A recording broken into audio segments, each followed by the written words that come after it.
Good afternoon, ladies and gentlemen, and welcome to the LUCECO half-year results investor presentation. Throughout today's presentation, you'll be in listen-only mode.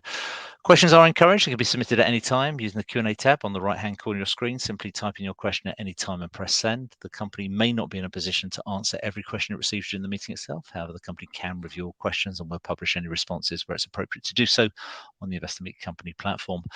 Before we begin, we'd like to submit the following poll, and if you could give that your kind attention, I'm sure the company would be most grateful. I'd now like to hand over to CEO John Hornby. Good afternoon. Thank you very much, Mark. Hello, everybody, and welcome to the interim results presentation for LUCECO PLC for 2023. Slightly ahead of where we thought we would be in the summer. Revenues of 101 million. However, that is a reduction on last year of approximately 5%. An adjusted operating profit of 10.8, which is approximately 6% below last year. There was, however, in the first half, approximately £5 million, which was the end of the customer destocking. So without that, the performance would have been a couple of £1 million better at the operating profit level. Adjusted EPS of approximately 5 pence, which is 14% down year on year. However, we have a very unleveraged business with a balance sheet of 1.3 in terms of the net debt ratio, which should be below 1 at the year end. The business has improved as the year has gone on. The first quarter, we were experiencing the destocking, and the second quarter was significantly stronger. The markets in which we operate, however, are weak. Some of the non-residential infrastructure businesses we have, however, have outperformed.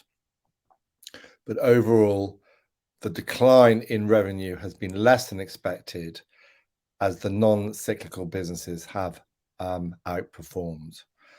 And input costs, particularly freight and other raw materials, have been subsiding, and our gross margin as a result of the price increases that we put through in 2021 and 2022 was significantly higher in the period.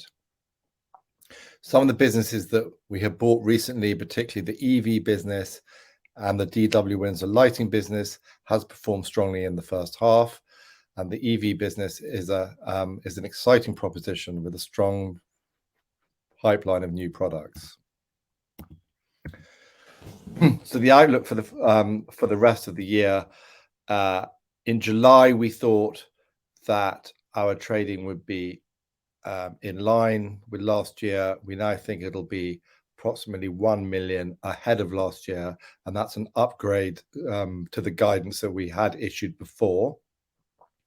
However, we do remain mindful of the uncertain macroeconomic environment and the potential impact this may have on our business next year and beyond.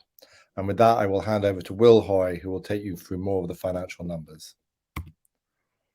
Thank you, John, and good afternoon, everybody. Let me start by pulling out some of the key themes in our numbers. Overall revenue decline of 5%, and on a like-for-like basis, 5.8%. We've seen a slowdown in underlying demand in the DIY sector, which drives about 30% of group revenue. But demand from other areas of the construction market has remained relatively robust. Our gross margins have continued to recover following the lows of 2022, as much of our raw material bill and our freight costs have reduced.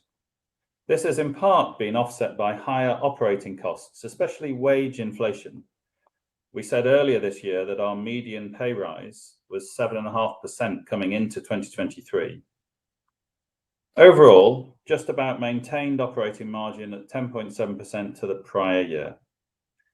We were pleased to be able to confirm that the post-pandemic destocking, which was such a theme of the second half of 2022, appears to have come to an end during the first half of 2023. I'll get into the numbers in detail on the next slide. The income statement, slide 7. Reviewing the income statement, you can see that revenue came in at just over £101 million. That was 5% lower than the first half of 2022, less of a decline than we had anticipated. The reduction in DIY demand was expected. Against that, we have enjoyed a stronger performance in the LED space and especially in lighting projects. The high cost of energy is encouraging demand for energy-saving lighting projects. Gross margin for the half was 39.4%. Pleasing to see this recovering back to levels we expect at LUCECO. This recovery is more of a feature of the easing of input cost pressure, including freight, which has returned now to pre-COVID cost levels. Most key raw material costs have eased, perhaps with the exception of copper, which is proving somewhat sticky. Production volumes have recovered at our manufacturing facility, and as a consequence, overhead recovery levels are improving. There'll naturally be a lag between this happening and it showing fully in our cost of sales, because the improving cost profile has to work its way through our inventories. Overheads were £29 million, with the majority of the increase year on year attributable to the higher wage and salary costs implemented towards the end of last year and a return to more normal sales and marketing activities, which were constrained during the COVID period. Inflation has been running at higher levels, especially in the UK, and there is consequent upward pressure on payrolls. Adjusted operating profit was £10.8 million, slightly ahead of that anticipated in our July trading update. Our tax rate has stepped up somewhat in the first half of 2023. We continue to take advantage of various government incentives. As we said earlier this year, there were some one-off benefits in the 2022 tax rate. The increase in the tax rate to just over 18%, together with approximately £400,000 increase in our finance charge, led to a reduction in earnings per share of approximately 14% to 5p for the first half. This slide provides a bit more detail on the drivers of our revenue performance. The most significant change to our revenue for this half, compared to the first half of 2022, occurred in our retail space, and especially our portable power offering. Retail suffered as the UK consumer turned away from residential DIY, facing the pressure from the increase in the cost of living and so reduced discretionary spend power. The hybrid channel recovered during the first half of 2023 from the customer destocking experienced in the latter parts of 2022. However, the retail side was still suffering from destocking during the first half of 2023. Efforts over recent years to rebalance our revenue toward professionally installed products, particularly those installed in non-residential settings, allowed us to mitigate the slowdown in DIY and benefit as the high energy prices drove strong demand for LED retrofitting. Professional wholesale and projects now make up over 50% of our sales, helping to cushion us somewhat from the short-term consumer demand changes. There's been much comment recently concerning new house building. It's difficult for us to be precise about our exposure to this space because we don't have perfect sight of who our wholesalers sell to. We do, though, estimate that our overall exposure to new house building is under £10 million of sales. The recent acquisitions and closures is not larger positive, given the improvement from our recently acquired EV business. In this chart is that 2022 saw the end of our German and French operations, which delivered sales of nearly £3 million in H1 2022. This slide shows the key drivers of our adjusted operating profit performance. Overall, the story comes in two parts for understanding the like-for-like operating profit increase of 7%. I'll pick this up in more detail on the next slide. Currency has been a headwind during the first half, and from the forward contracts we have in place, we can see that it will continue to be so for the remainder of this year. Without currency impact or on a constant currency basis, we would be ahead at the adjusted operating profit level by about £1 million in the half. The small effect of acquisitions and closures reflected here is similar to the comment I made on the last slide. Looking more deeply into our P&L comparison back to 2022 shows the continuing progress in gross margins. It's pleasing to see that our gross margins are back towards the 39+%.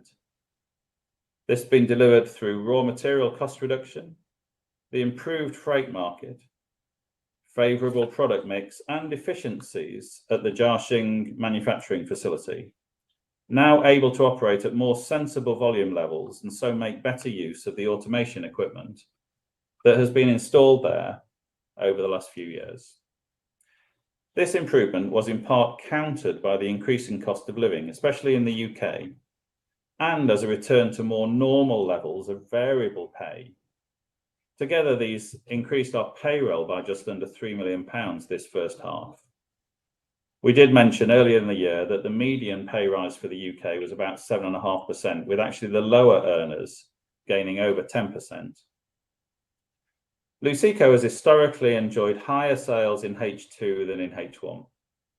Last year was an exception to this as customer destocking affected the normal seasonality. We expect this year to follow the more normal pattern, but of course we do remain cautious given the uncertain economic world we're operating in. Finishing up on the numbers, this slide summarises our working capital, cash flow and debt performance. In short, as we mentioned in our July trading update, our business has returned to normal post the customer destocking seen heavily in 2022 and continuing to some extent into the first half of 2023. The customer destocking reduced our sales below the level of the natural market demand. The lower Q4 sales meant much lower trade debtors at the 2022 year end. The end of the post-pandemic destocking means sales have returned to more normal levels for the second quarter of 2023. And so our trade debtors naturally have returned to more normal levels. The cash flow consequence of this has been an outflow of some £11 million from trade debtors normalising. Our overdue debtors metric has not deteriorated and our inventory has been well controlled during this transition. With the exception of 2021, which was affected by the first phases of the pandemic, LUCECO has typically experienced a working capital cash outflow during its first half of each year. 2023 is a typical year in this respect, only amplified by the recovery in our trade debtor position I just mentioned. The cash outflow we see in the first half of 2023 is therefore unusual in scale, and we expect positive cash flow for the second half of this year. With that, I'll hand back to John to talk through our business review and outlook. Thank you. Thank you, Will. I'll just add that on cash flow, the average free cash flow margin over the last 5 years since 2019 is approximately 10%. On £1 billion of sales, we've generated about 100 million of free cash flow. And the average operating margin is 13.5%. In terms of the markets in which we operate, it's a mixed picture. So you can see in the top left, the consumer and the spending on the DIY home improvement sector, that, as we know, experienced an enormous boom during the lockdown periods of COVID. And as we came out of COVID, the start of the graph of the dark green line on the left-hand side, you can see the market was very weak.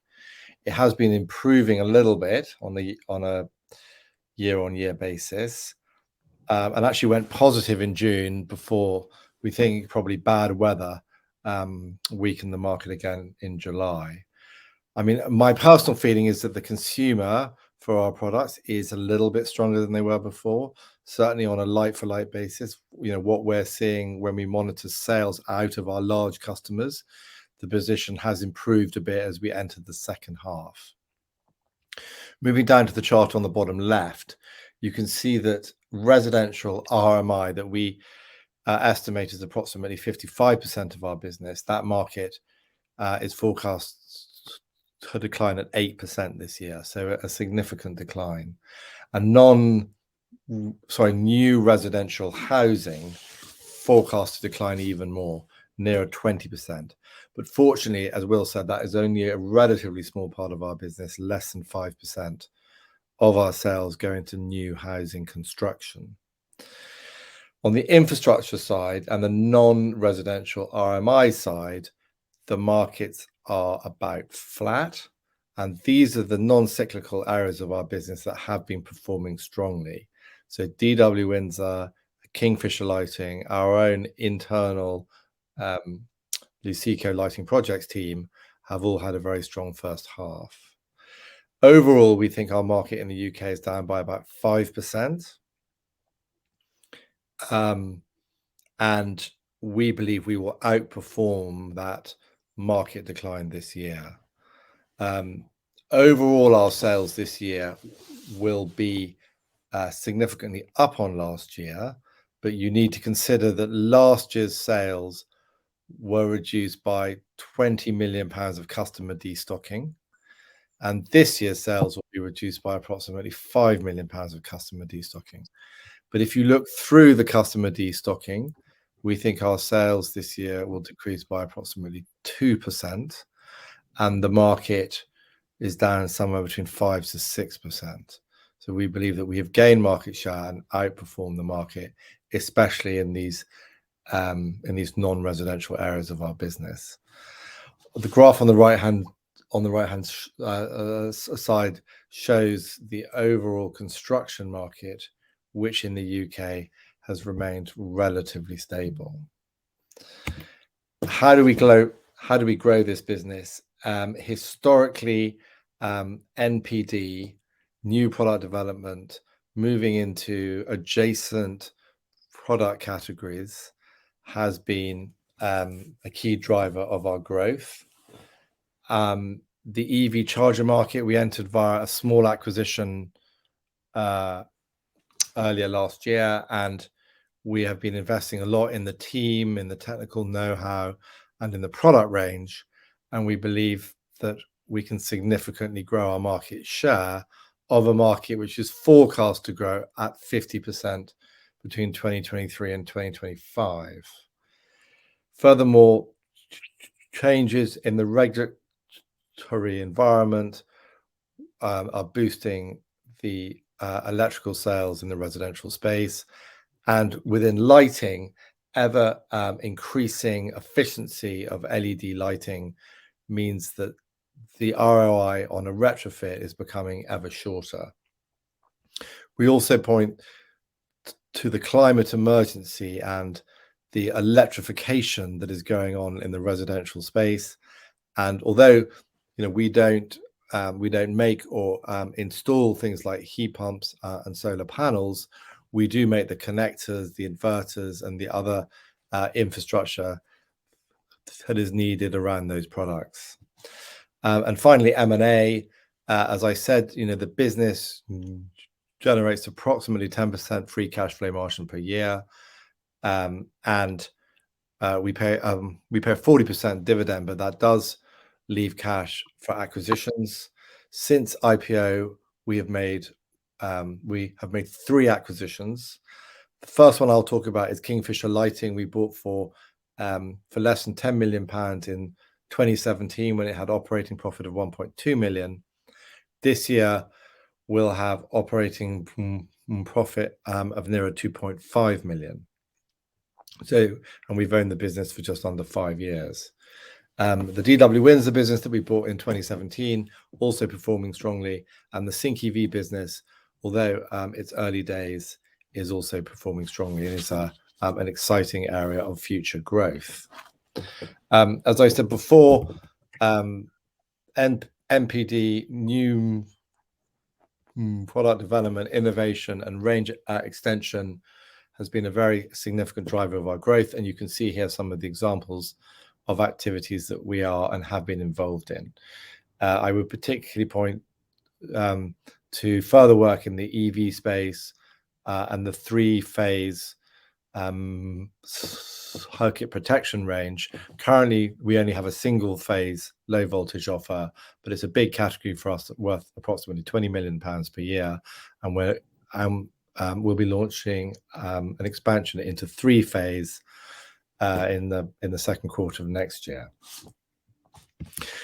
We've been investing ongoing in our relationships with the contractor base, trying to market more and more to our customer's customer.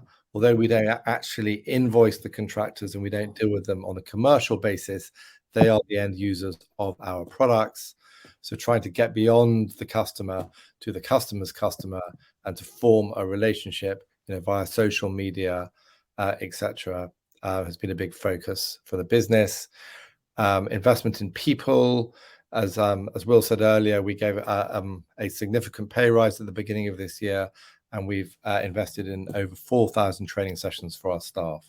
In terms of the climate emergency, we are now operationally neutral as a business within our own operations. So what I mean by that is that any energy that we use ourselves, we either get from renewable sources or we buy offsets. Turning over to a bit more information on the outlook. The markets in which we operate, as I say, housing, RMI is down, but the rest of the market are relatively stable, and that leads us to be relatively optimistic for the outlook for this year.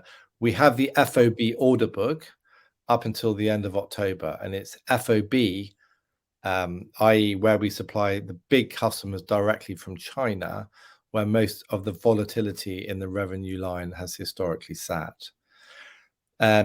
Normally, we're a second half business, as Will said.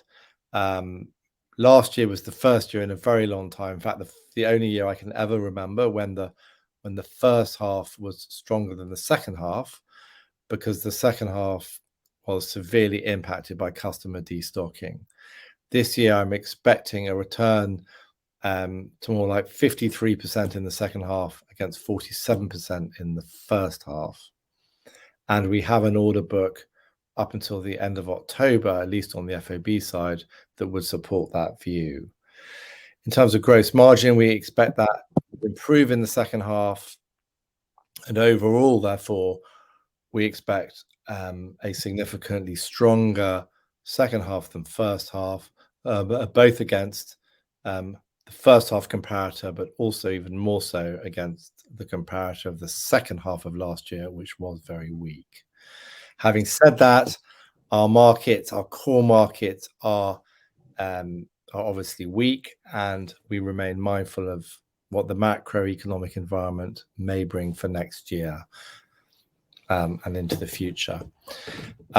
So with that, I will hand over to any questions. In fact, I say hand over. I think it's my job to read them out. Please, let me just give you a few moments.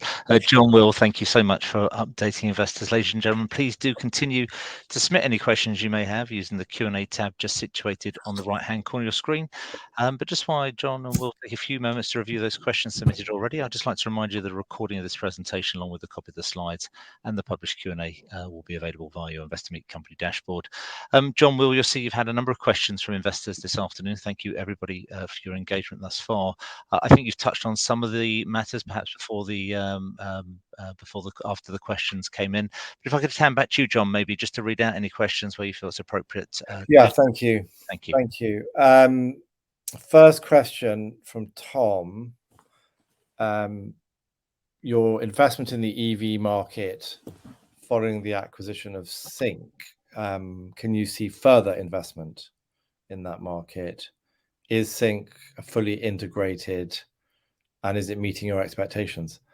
I can't rule out further M&A in EV. I think it's unlikely. It would probably be outside of the UK if we wanted to buy an EV business internationally. They're not easy to come by, so I think it's very unlikely, but not impossible. In terms of further investment, though, yes, we are investing a lot in the product range. We are investing a lot in the technical support. We will be investing in a warranty engineers of our own. We will be investing in a commercial operation outside of what we have already. I mean, basically what we've done currently is integrated the business and using our existing commercial teams to sell into the electrical wholesale channel. There are lots of other channels where we're not as yet operating. So we've owned the business for just over a year. The first sort of phase of that was to really understand the product, understand the market, understand the technical complications, and it is quite a complicated product, and expand the product range. So now that we've done that, we're going to be a bit more on the front foot from a sales perspective. We've recently recruited a very high quality individual from one of our competitors, and we have very high hopes for this business in future. Has it met our expectations? I think the market hasn't met our expectations. So the uptake of EV cars is slower than everyone was forecasting and anticipating. However, I think our performance in the market is pretty much in line with our expectations. But as I say, the market is weak. Okay, and the next question from Nick. Obviously, organic growth is critical, but what are your views on new acquisitions and any particular area of focus? Will, do you want to talk a bit about acquisitions? Yeah, sure. I mean, we, as we've both mentioned in the call so far, we have a good core business that's cash generative. We do pay out, a sort of dividend ratio of about 40%, but that does leave, plenty of cash flow to invest in order to grow organically or through M&A. We're perhaps a little bit more enthusiastic about the outside world at the moment than perhaps some others. So we are looking at some acquisition projects now, and it would be nice to be able to bring one of those home, perhaps later this year. The sort of things that we're looking at are things that would have, strong synergies with our existing model. So, either things that we could perhaps manufacture in our facility or perhaps near adjacent products that would, ideally go into the distribution network that we have a very good relationship with. So, I guess watch this space. We're back out looking, and, we feel like there's a number of opportunities for us to go after.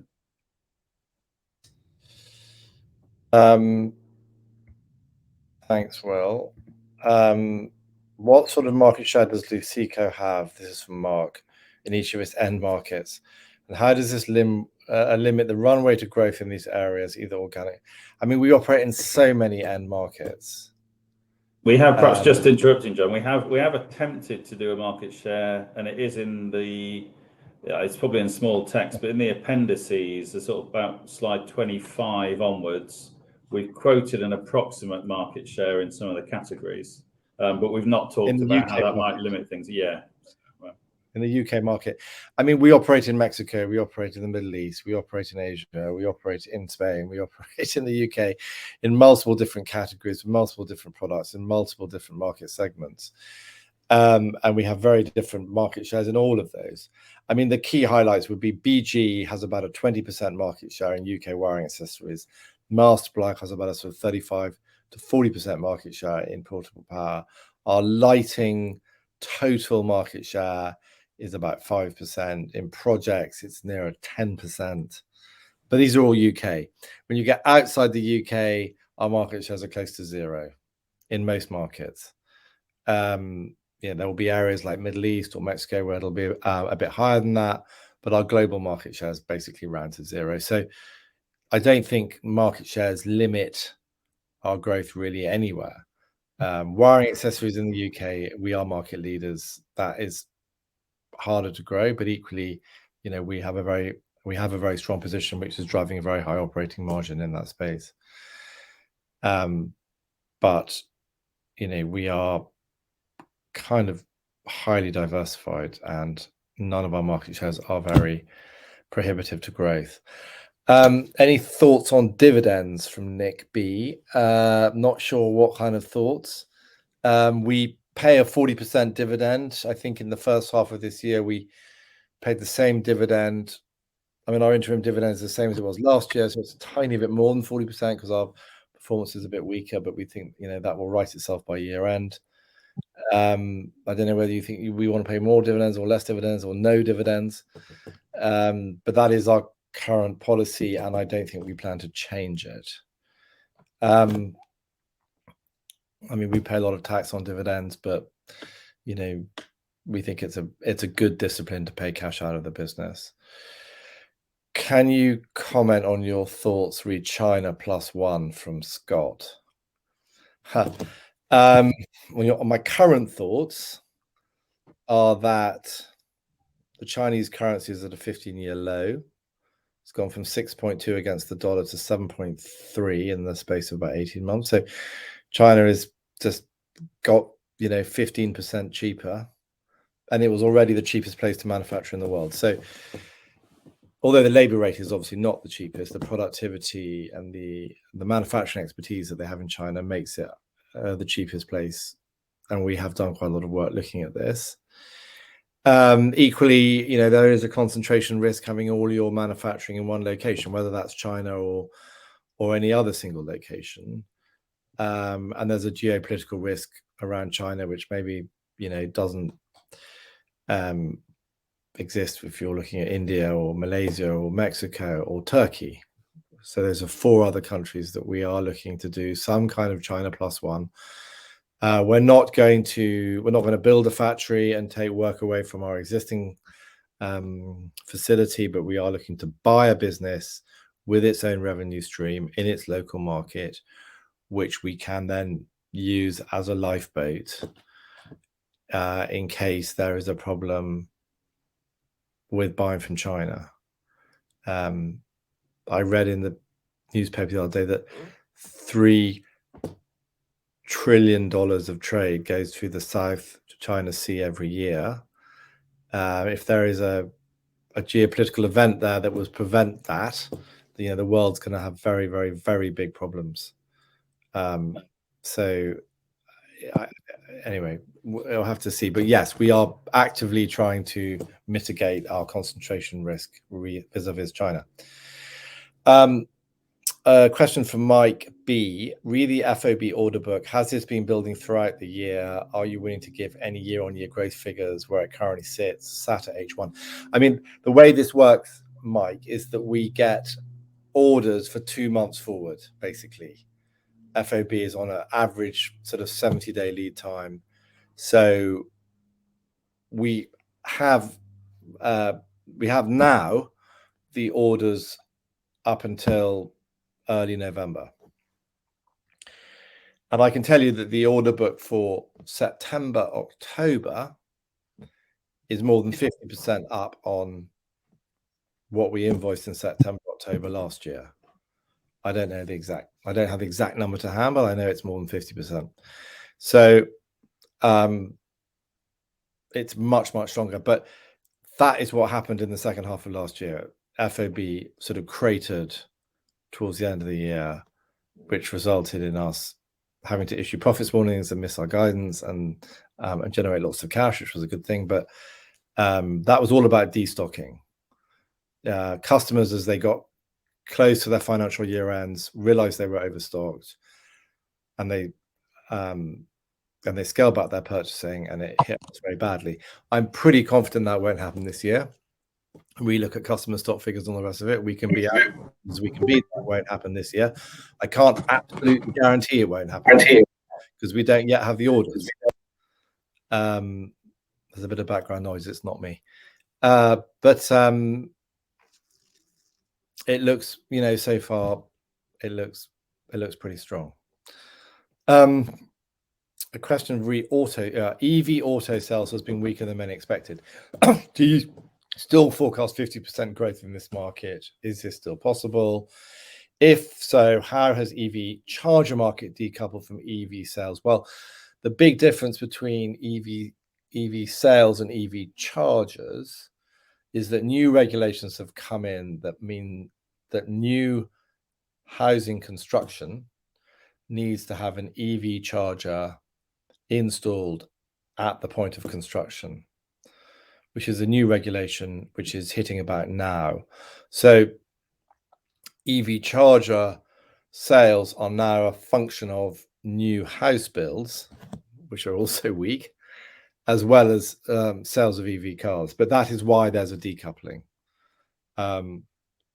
You might be right. If EV sales are very weak and EV house and new house build is also very weak at the same time, that might mean that the 50% growth figure is still, is quite challenging for the market. But that remains to be seen. Unless the government change the laws that they've got in place around the 2030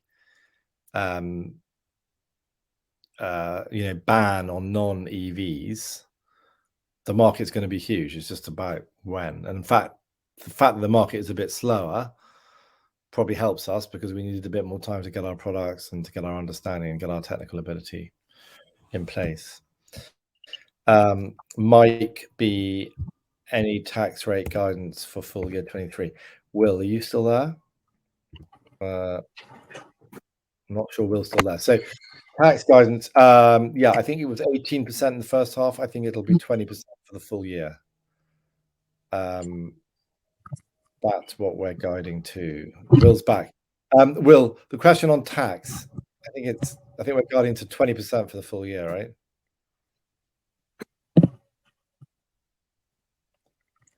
Not sure Will can hear me. Okay, I'll move on. Sorry, I'm back on now. I had a technical problem. Okay, tax guidance for the full year. It was 18%. Yeah, I guess we talked. Yeah, 18% was in the first half. I guess I'd be disappointed if it went above 20, but it's certainly, creeping up versus history. I think everyone on the call is aware that the UK corporate tax rate's now 25%. So. Well, I think in your model, if you've got one, you can put in 20% for this year, and it might be a bit less than that. Are you exploring any new projects in large Saudi infrastructure? We do have a business in the Middle East. We do have business in Saudi. We do have distributors there, but the Saudis are very keen on buying their own Saudi products. If we really wanted to get big into Saudi, we would have to do a JV. We'd have to build a factory. We'd have to say made in Saudi, because most government projects and a lot of Saudi infrastructure spend is being led by the government. They will favor locals. Some of our larger competitors have done that. They have done JVs in Saudi in order to get around the made in Saudi requirement. We haven't done that.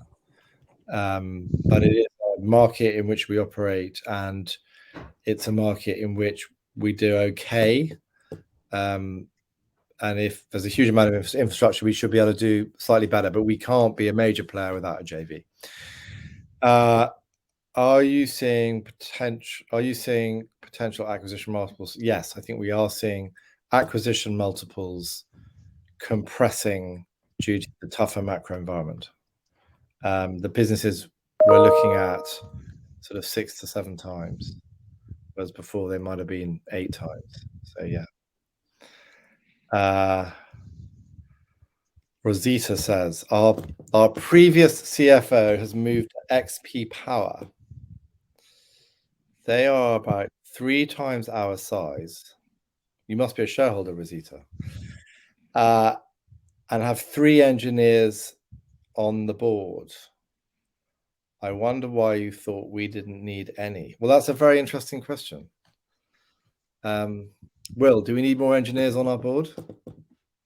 I think we should consider it. I guess my history, I spent 25 years at a group called GKN, which was a heavily, engineering based business, and I spent most of my life working very closely with engineers. I guess the product here at LUCECO is perhaps less complex, and the sort of lead times and the design complexity and the failure modes are perhaps a little bit less severe than where I've been before.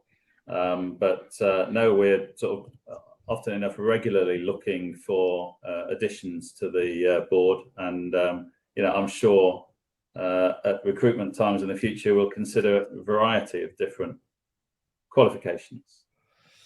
Yeah, I mean, it's interesting. That's an interesting question, and I am in touch with Matt. I remain on very good terms with our previous CFO, and I will talk to him about his board and the added value that his engineers bring to it, and maybe that's worth something following up on. So thank you for that thought. Ewan, would you ever change the dividend to paying quarterly in future? I think that's the answer. That's probably no, we wouldn't.